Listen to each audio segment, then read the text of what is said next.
तो जोहार आप सभी स्टूडेंट्स का हमारे YouTube चैनल, आपके YouTube channel Jharkhand math zone पे। मैं सचिन चंद्र आप सभी स्टूडेंट्स का स्वागत करता हूं हमारे YouTube चैनल, आपके YouTube channel Jharkhand math zone पे। तो प्यारे बच्चों, आज का जो क्लास होने वाला है, आप देख रहे हैं लेक्चर नंबर 2 होने वाला है, ठीक है। और ये जो सीरीज चल रहा है, मैं लिख के रखा हूँ, क्लास 10th के बच्चों के लिए है और खासकर हिंदी मीडियम बच्चों के लिए है, ठीक है। और अगर गलती से कोई भूले बिसरे इंग्लिश मीडियम के बच्चे आ गए हैं तो प्लीज़ रिमूव हो जाइए, हट जाइए। पहले हिंदी मीडियम के बच्चों को हम ध्यान दे रहे हैं। देखिए ध्यान दीजिएगा, लेक्चर नंबर 2 विज्ञान साइंस का जो ये देख रहे हैं वीडियो में बना रहा हूँ, विज्ञान क्लास 10th के बच्चों के लिए, क्लास 10th के बच्चों के लिए, ठीक है। और रासायनिक अभिक्रियाएं एवं समीकरण चैप्टर नंबर 1 केमिस्ट्री का, ठीक है।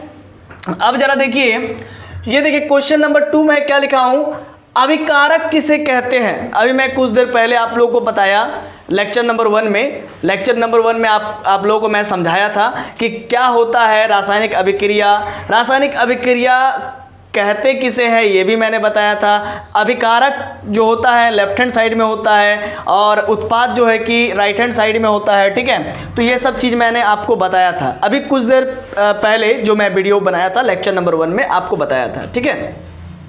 तो अभी का जो वीडियो है वो लेक्चर नंबर 2 में हम लोग देखेंगे विशेषकर अभिकारक किसे कहते हैं। तो अभिकारक किसे कहते हैं इसका डेफिनेशन जरा समझ लेते हैं। जो पदार्थ रासायनिक अभिक्रिया में भाग लेकर नए पदार्थ बनाते हैं उन्हें अभिकारक कहते हैं। ऑब्वियस सी बात है, एक एग्जांपल से समझिए, बिना एग्जांपल का मत समझिए। सपोज कीजिए कार्बन को आपने जलाया प्रेजेंस में, किसके प्रेजेंस में, ऑक्सीजन के प्रेजेंस में। कार्बन को जलाया आपने ऑक्सीजन के प्रेजेंस में, ऑक्सीजन यहाँ पर 2 मॉलिक्यूल्स ऑफ ऑक्सीजन है, ओके 2 मॉलिक्यूल्स ऑफ ऑक्सीजन। तो कार्बन 1 मॉलिक्यूल से, याद रखिएगा, मतलब कि ये एटम है। तो कार्बन एटम को जब आप ऑक्सीजन के प्रेजेंस में, ऑक्सीजन के उपस्थिति में जब आप इसको जलाते हैं, हीट देते हैं, तो क्या बनता है, CO2 बनता है, मतलब CO2, है ना। तो कुल मिला के देखा जाए बच्चों, ये हमारा अभिकारक है जो कि रिएक्शन करता है, जो अभिक्रिया करता है, जो लड़ता झगड़ता है, लाइक दिस कार्बन और ऑक्सीजन। तो हमने लिखा कि जो पदार्थ रासायनिक अभिक्रिया में भाग लेकर नए पदार्थ बनाते हैं, भाई ऑब्वियस सी बात है, नया पदार्थ बना रहा है कार्बन डाइऑक्साइड, है ना। आप देख सकते हैं जो पदार्थ, कार्बन एक पदार्थ है, जो पदार्थ ऑक्सीजन एक पदार्थ है, तो जो पदार्थ रासायनिक अभिक्रिया में भाग लेकर, ये भाग ले रहा है, दोनों को दोनों मैदान में उतरा हुआ है, भाग लेकर नए पदार्थ बनाते हैं। नया पदार्थ क्या बना रहा है, हमारा CO2 बना रहा है, CO2 बना रहा है, ठीक है। तो उन्हें अभिकारक कहते हैं। तो इन्हें अभिकारक कहेंगे क्योंकि यही जो है कि अभिक्रिया करता है और अभिकारक बनाता है, ठीक है। आशा है कि ये चीज़ आप लोगों को समझ में आया होगा। अब चलिए नया क्वेश्चन नंबर 2 ये है, क्वेश्चन नंबर 3। और क्वेश्चन नंबर 1 क्या था, रासायनिक अभिक्रिया कहते किसे हैं। और अभी आप लोगों को मैं बताया क्वेश्चन नंबर 2 अभिकारक किसे कहते हैं, और क्वेश्चन नंबर 3 में आपको बताऊंगा प्रतिफल किसे कहते हैं। जब लड़ाई झगड़ा होगा या कुछ भी होगा तो उसका कुछ ना कुछ हमको प्रोडक्ट मिलेगा, कुछ ना कुछ रिजल्ट मिलेगा, आपके सामने वो दिखेगा। तो लाइक दिस, कार्बन और ऑक्सीजन में लड़ाई हो गया, है ना। हमने देखा कि कार्बन और ऑक्सीजन में लड़ाई हो गया हीट देने से, और फिर कार्बन डाइऑक्साइड बन गया। तो यही जो चीज़ है, यही प्रतिफल कहलाता है, प्रोडक्ट कहलाता है। तो इसको हम लोग लैंग्वेज में लिखेंगे कैसे, है ना, लैंग्वेज में अगर आ जाए तो लिखेंगे कैसे। तो देखिए बच्चों, रासायनिक अभिक्रिया के फलस्वरूप बने नए पदार्थ प्रतिफल कहलाता है। फिर से एक बार समझ लीजिए, हम जो कह रहे हैं वो क्या कह रहे हैं, हम जो कह रहे हैं वो क्या कह रहे हैं, प्रतिफल किसे कहते हैं, प्रतिफल किसे कहते हैं, प्रोडक्ट, व्हाट इज प्रोडक्ट। तो रासायनिक अभिक्रिया के फलस्वरूप, रासायनिक अभिक्रिया हो रहा है कार्बन और ऑक्सीजन में, रासायनिक अभिक्रिया हो रहा है, तो रासायनिक अभिक्रिया के फलस्वरूप बने नए पदार्थ, नया पदार्थ बनता है बाय कार्बन डाइऑक्साइड, उसी को हम लोग क्या कहते हैं, प्रतिफल कहते हैं, प्रतिफल कहलाता है। चलिए अब क्वेश्चन नंबर 3 भी हो गया। अब आप लोग को जो है कि क्वेश्चन नंबर 4 होने जा रहा है, और ये बहुत इंपॉर्टेंट चीज़ है, यही बहुत इंपॉर्टेंट चीज़ है, मैं बता दे रहा हूँ बार बार। पॉइंट वाइज आप जितना लिखेगा आपको नंबर उतना अच्छा मिलेगा, एग्जाम में भी यही रूल होता है।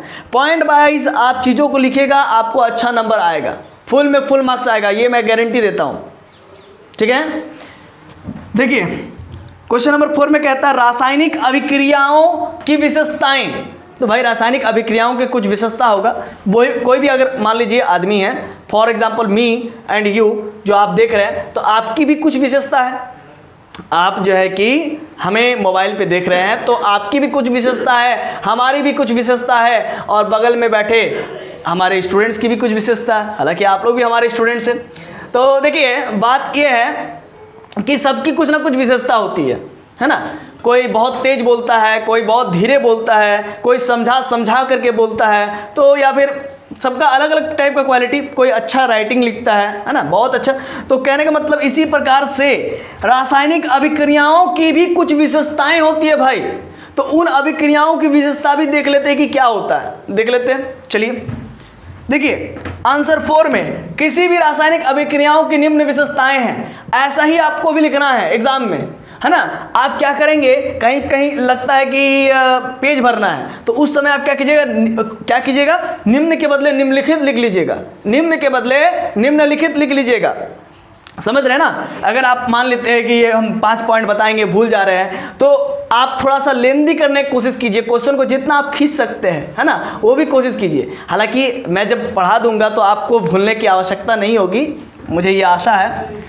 देखिए किसी भी रासायनिक अभिक्रियाओं की निम्न विशेषताएं हैं, तो किसी भी रासायनिक अभिक्रियाओं की क्या विशेषताएं हैं भाई, तो निम्न विशेषताएं हैं, निम्नलिखित क्वालिटीज है। क्या क्वालिटीज है, देखिए गैस की उत्पत्ति, जब भी रासायनिक अभिक्रिया होता है तो गैस निकलता है, ठीक है। कागज को जलाइएगा तो क्या निकलेगा, गैस निकलेगा, कार्बन डाइऑक्साइड निकलेगा। कागज को आप जब जलाइएगा तो क्या होगा, वो पहले सफेद सफेद था, गोरा गोरा, समझ रहे ना, एकदम सफेद सफेद, ठीक है। और जब जल जाता है तो करिया हो जाता है, काला हो जाता है, समझ रहे ना। तो कुल मिला के देखा जाए तो गैस की उत्पत्ति होता है। जब भी कभी रासायनिक अभिक्रिया होता है तो गैस की उत्पत्ति होता है। आप बोलेंगे सर कोयला तो काला है, जब जलाते तो सफ़ेद हो जाता है, तो कहीं कहीं लागू होता है, ठीक है। तो कुल मिला के देखा जाए तो कोयला पहले काला होता है, जलाने के बाद सफ़ेद हो जाता है, ठीक है।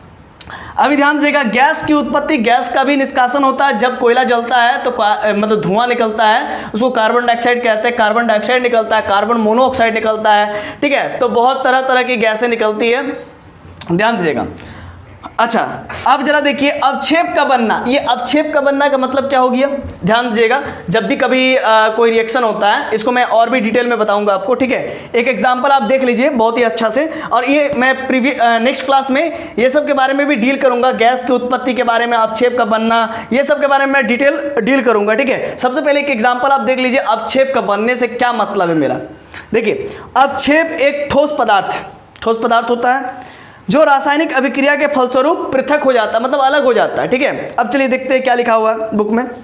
उदाहरण के लिए देखिए क्या लिखता है, सोडियम क्लोराइड के जलीय विलयन में सिल्वर नाइट्रेट का विलयन डालने पर सिल्वर क्लोराइड बनता है, ठीक है, समझ रहे हैं ना। और ये दही जैसा ऊपर की ओर मतलब तैरने लगता है। वही बात है, जब दो केमिकल रिएक्शन होता है और कोई एक जो है कि सिंगल पदार्थ जो है कि वो अलग हो जाता है, अलग होकर के पानी के ऊपर तैरने लगता है, मतलब जिस सॉल्यूशन में दोनों को मिलाए हैं वो ऊपर की ओर तैरने लगता है, समझ रहे हैं ना। फॉर एग्जांपल आप ऐसा मान सकते हैं कि पनीर का बनना, पनीर जब बनता है तो पानी में तैरता है, तो एक प्रकार का अवक्षेप ही तैर रहा होता है, समझ रहे हैं ना। तो वो भी एक अवक्षेपण अभिक्रिया का ही एग्जाम्पल है। तो कुल मिला के हमने देखा कि किसी भी रासायनिक अभिक्रिया, सभी रासायनिक अभिक्रिया में तो नहीं, लेकिन कुछ कुछ रासायनिक अभिक्रिया में अवक्षेप का भी बनना जो है कि संभव है, मतलब बनता है, अवक्षेप का भी बनता है, ठीक है।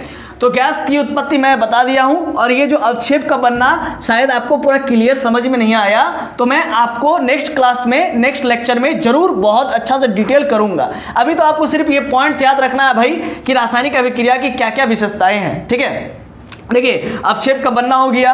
रंग में परिवर्तन, ऑब्वियस सी बात है, रंग में परिवर्तन होता है, पहले काला कोयला रहता है, फिर जलाने के बाद सफ़ेद हो जाता है, कुल मिला के यही बात है। अब फिर अगर बात करें, कागज़ आपका सफ़ेद रहता है, जलाते हैं तो काला बन जाता है, समझ रहे हैं कि नहीं समझ रहे। तो यहाँ पर हमने क्या देखा, यहाँ पर हमने देखा कि रंग में परिवर्तन होता है, गैस की उत्पत्ति होता है, अवक्षेप की बनना आपको हल्का हल्का समझ में आया है। इसको मैं डिटेल करूंगा नेक्स्ट लेक्चर में, ठीक है। अब चलिए, क्योंकि ये थोड़ा लंबा टॉपिक है, अब देखिए नेक्स्ट चौथा नंबर, ताप में परिवर्तन। ऑब्वियस सी बात है, ताप में परिवर्तन आता है जब कागज ठंडा रहता है तो एकदम ठंडा रहता है, मतलब जब नहीं जलता है तो रूम टेम्परेचर में रहता है। फॉर एग्जांपल 23 डिग्री सेल्सियस जो आपकी रूम टेम्परेचर है, 23 to 25 डिग्री सेल्सियस, ठीक है। और उस समय में ये क्या होता है, ताप में कुछ खासा परिवर्तन नहीं होता, रूम टेम्परेचर में रहता है। जैसे ही आप कागज को जलाते हो तो क्या हो जाता है, उसमें हीट बढ़ने लगता है। क्या होता है, हीट बढ़ने लगता है, रासायनिक अभिक्रिया के दौरान हीट बढ़ने लगता है, ताप में परिवर्तन हो जाता है ना, समझ रहे हैं ना। ताप में परिवर्तन 100 डिग्री भी पार कर सकता है, पार ही करता होगा। जब 100 डिग्री में पानी बॉयल होता है तो जल रहा है, तो इसका मतलब 100 डिग्री तो होगा नहीं, उससे ज़्यादा ही होगा, 125, 300, 400 डिग्री ऐसा कुछ होगा। ऐसे 400 डिग्री सेल्सियस तक उसका तापक्रम बढ़ जाता है, समझ रहे हैं ना। और नेक्स्ट 5वां पॉइंट है अवस्था में परिवर्तन। अवस्था में परिवर्तन कैसे भाई, जरा देखें। देखिए पहले जब आप नहीं जलाते हैं कागज को तो वो ठोस रहता है, अब जला देते तो भी ठोस रहता है, लेकिन थोड़ा भुरभुरा हो जाता है, उसकी अवस्था में परिवर्तन हो जाता है। फॉर एग्जांपल लकड़ी से आप क्या बना सकते हैं, कुर्सी बना सकते हैं, टेबल बना सकते हैं, चेयर कुछ भी बना सकते हैं आप, ठीक है, जो आपको मन कर रहा है। आप दरवाजा बना सकते हैं, लेकिन जैसे ही उसको आप जलाते हैं तो राख बन जाता है, लकड़ी राख बन जाता है, उसका अवस्था में परिवर्तन हो गया ना, हो गया कि नहीं हो गया। आप बताइए, दूध पीने में बहुत मज़ा आता है और दही भी पीने में मज़ा आता है, ठीक है, लेकिन जब दूध में हम लोग ईस्ट मिला देते हैं या फिर उसमें अपने आप लैक्टोबैसिलस नामक जीवाणु उत्पन्न हो जाता है, तो उसके कारण भी जो है कि दूध दही में कन्वर्ट हो जाता है, कर्ड में कन्वर्ट हो जाता है। लेकिन अगर मान के चलते हैं दूध में हम लोग जोरन, जिसको हम लोग आम भाषा में जोरन कहते हैं, या फिर मार्केट में आप जो है कि केक के दुकान में, बेकरी शॉप में जाकर के ईस्ट पाउडर खरीद सकते हैं, 10 रुपये का डिब्बा मिलता है, हरा हरा टाइप का, ठीक है। आप उसको थोड़ा सा मान लेते हैं कि गर्म दूध में मिला देते हैं, तो वो जो है कि 2 से 3 घंटा में आराम से झाँप के रख दीजिए, दही बन जाएगा, बढ़िया दही बन जाएगा। और ऐसे जोरन मिलाने से थोड़ा टाइम लग जाता है, 1 दिन का समय लगता है बढ़िया से ये करके, ठीक है, मतलब बढ़िया वाला दही बनने में, ठीक है। लेकिन उसको अगर मान लीजिए थोड़ा सा ही मिला देते हैं, 1 चुटकी के माफिक, ठीक है, और उसको गर्म करके मिलाना पड़ता है। गर्म करके मिलाने का कारण क्या है, तो उसमें जो मरा हुआ जीवाणु रहता है, जीवाणु सब ईस्ट मतलब जो आप खरीद के लाएंगे ईस्ट पाउडर का बेकरी शॉप से, छोटा वाला पॉट में, ठीक है, इतना छोटा डिब्बा आता है 10 रुपये का, ठीक है। तो कुल मिला करके अगर देखा जाए तो उसमें जीवाणु मृत कंडीशन में रहता है। मृत कंडीशन मतलब उसको अनफेवरेबल कंडीशन में रखा जाता है, मतलब उसको अभी हीट नहीं दिया जाता है, ठीक है, एक उसके लिए नॉर्मल टेम्परेचर नहीं बनाया जाता है। जैसे ही उसको गर्म दूध में डालेंगे, अब पूरा गर्म दूध में नहीं, मतलब थोड़ा सा सुसुम जिसको कहते हैं, सुसुम गर्म दूध में डालेंगे, उसका एक फेवरेबल कंडीशन होता है। अब पूरा गर्म दूध में डालेंगे तो मर जाएगा, वो मर जाएगा, वो फिर उत्पन्न नहीं होगा, वो अच्छा, उसको अच्छा से फिर दही नहीं बना पाएगा। फिर अगर मान लीजिए सुसुम गर्म दूध में डाल देते हैं, तो डालने से क्या होता है, वो फिर प्रजनन करने लगता है।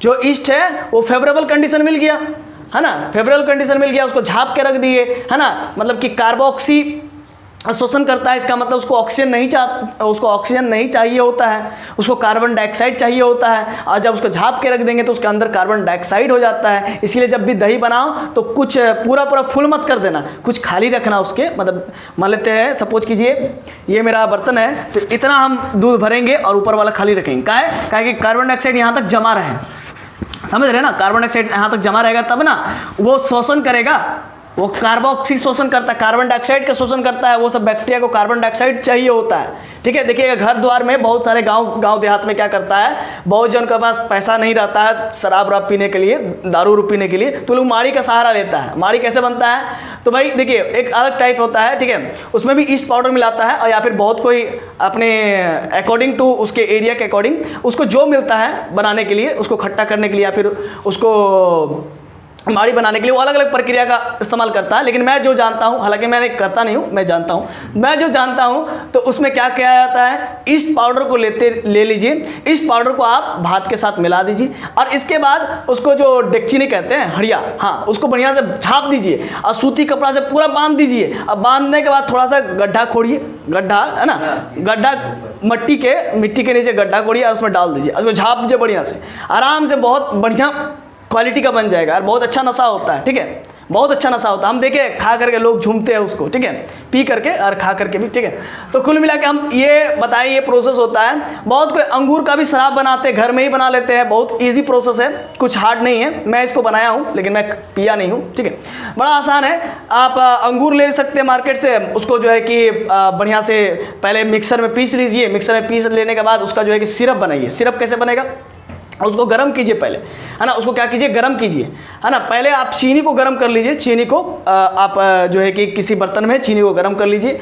चीनी को आप जब गर्म कर लेंगे और इसके बाद आप उसमें मिला देंगे, उसको भी गर्म करना पड़ेगा। अंगूर का जो आएगा पीस करके, हाँ, उसको भी, अंगूर का जूस को भी जब निकाल लीजिएगा, छान करके निकाल लीजिए, चाय पत्ती के छन्नी से, है ना, निकाल लीजिएगा। और निकाल करके फिर उसमें जब आप ईस्ट पाउडर मिला देंगे, और मिलाने के बाद मतलब कि थोड़ा सा गर्म होना चाहिए, वो चीज़ थोड़ा सा हीट में होना चाहिए, नॉर्मल टेम्परेचर होना चाहिए, और फिर उसमें ईस्ट पाउडर मिला दीजिए और झाँप दीजिए। 2 से 3 घंटा के बाद वो आपका शराब बन जाएगा। उसमें 1% अल्कोहल हो जाएगा। मैं ज़रूर कहता हूँ, मैं ये प्रैक्टिकल किया हूँ, 1 से 2% आपका उसमें अल्कोहल बन जाएगा, है ना। तो वो पी सकते हैं आप, वो आपके बॉडी के लिए बहुत फायदेमंद होता है, ठीक है। आपके मसल्स को भी बूस्ट करेगा, है ना, आपके जो है कि कैलोरी सिस्टम को भी बूस्ट करेगा, ठीक है, एनर्जी बढ़ाएगा। लेकिन आप अगर वही चीज़ को 2 दिन तक आप ऐसा करके रख देते हैं तो फिर वो आपके बॉडी के लिए डेंजर हो जाएगा। अल्कोहल का वो बहुत ज़्यादा मात्रा में उसमें अल्कोहल क्रिएट हो जाएगा, तो वो आपके लिए हानिकारक है। लेकिन आप अगर 2% वाला पीते हो तो वो आपके लिए हानिकारक नहीं है। हमारे मिलिट्री जवान, मिलिट्री में जो रहते हैं, उन लोग को भी ये चीज़ पिलाई जाता है। तो खैर देखिए, इस चैनल पे, यूट्यूब चैनल पे ये सब बताने का मेरा ये तात्पर्य नहीं है कि लोगों को इसके प्रति जागरूक करना, ठीक है भाई। इस पूरा जागरूक मत हो जाओ, ठीक है। जो बच्चे सीख लिए अभी ये चीज़ को सुन करके उसको इस्तेमाल कर सकते हैं, लेकिन थोड़ा कम मात्रा में, जिस प्रकार मैं बताया हूँ। चलिए ध्यान दीजिएगा। गैस की उत्पत्ति में बता दिया हूँ, अवक्षेप का बनना में बता दिया हूँ, रंग में परिवर्तन में बता दिया हूँ, ताप में परिवर्तन में बता दिया, अवस्था में परिवर्तन बता दिया। तो ये सभी सब जो चीज़ है रासायनिक अभिक्रिया में, मैंने अभी देखा, आपने भी अभी देखा कि रासायनिक अभिक्रिया में एक बार जो चीज़ बन जाता है फिर उसको रिवर्स किया नहीं जा सकता। ये इरिवर्सिबल प्रोसेस होता है। इरिवर्सिबल मतलब क्या हुआ सर? मतलब ये कि दूध जब दही बन जाएगा तो दही को तुम बना पाएगा दूध? पॉसिबल नहीं है। समझ रहे हो ना।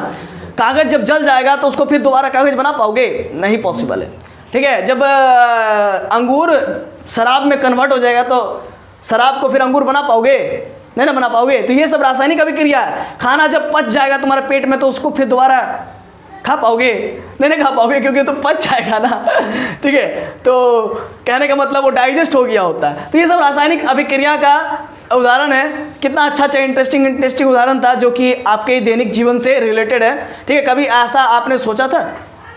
चलिए नहीं सोचा तो कोई बात नहीं, अभी सोच लीजिए, ठीक है। तो ये सब रासायनिक अभिक्रिया होता है। जब बच्चा बड़ा हो जाता है तो उसको फिर छोटा बच्चा बहुआ बना सकते हैं क्या?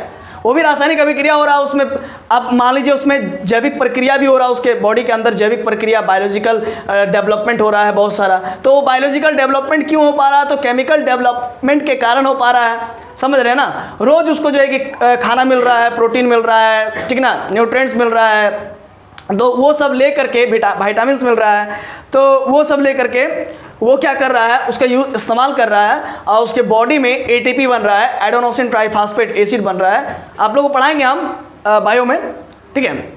तो वो सारा का सारा जो है कि उसके बॉडी को ग्रो करने में, ग्रोइंग पीरियड में बहुत मददगार साबित हो रहा है। और वो फिर नया चीज़ बन रहा है, उसका विकास हो रहा है, उसका हाइट बढ़ रहा है, फिर उसको घटा नहीं सकते, ठीक है। या फिर हाइट नहीं भी बढ़ रहा तो बुद्धि का जरूर विकास हो रहा होगा, ठीक है। तो इस प्रकार से हमने अभी बहुत सारा रासायनिक अभिक्रियाएँ देखा, ठीक है। और आशा है कि आप लोगों को ये सब चीज़ समझ में आ रहा होगा। आप ये भी जानते होंगे जैसे कि आपका बहुत लंबा पैंट है, ठीक है, तो आप उसको मोड़ लेते हैं, बरसात के दिनों में मोड़ लेते हैं, तो वो रासायनिक अभिक्रिया नहीं हुआ, उसमें नया चीज़ नहीं बना, उसको आप सिर्फ फोल्ड कर रहे हैं, है ना। फोल्ड कर रहे हैं तो उसको कहते हैं भौतिक अभिक्रिया। क्या कहते हैं? भौतिक अभिक्रिया। समझ रहे हैं ना। कागज़ को आप मोड़ रहे हैं, नौका बना रहे हैं, एरोप्लेन बना रहे हैं, जो बना रहे हैं, वो भौतिक अभिक्रिया है, क्योंकि उसमें नया चीज़ कुछ नहीं बन रहा। आप बोलेंगे कि एरोप्लेन बन गया, अरे भाई बन गया तो फिर खोल दो ना उसको, कुछ नया चीज़ बना। अब हम बोलेंगे कि कागज़ पहले था, उसको जला दो तो फिर उसको रिवर्स कर सकेगा? नहीं कर सकेगा, कागज़ में कन्वर्ट नहीं कर पाएगा ना। लेकिन हम लोग कागज़ को एरोप्लेन बना के फिर दोबारा उसको रिवर्स कर सकते हैं। तो चलिए बच्चों, आज के इस क्लास में लेक्चर नंबर 2 में मैंने बहुत सारा चीज़ों के बारे में डील किया, है ना, रासायनिक अभिक्रिया एवं समीकरण के विषय में। और साथ में मैंने लेक्चर 2 में विज्ञान का ये सेशन ले रहा था। और आप सभी का बहुत बहुत धन्यवाद कि आपने हमारे वीडियो को इतना देर तक, अंत तक वॉच किया। तो सभी को फिर से जोहार। मिलते हैं next video, next lecture number 3 में, ठीक है। धन्यवाद।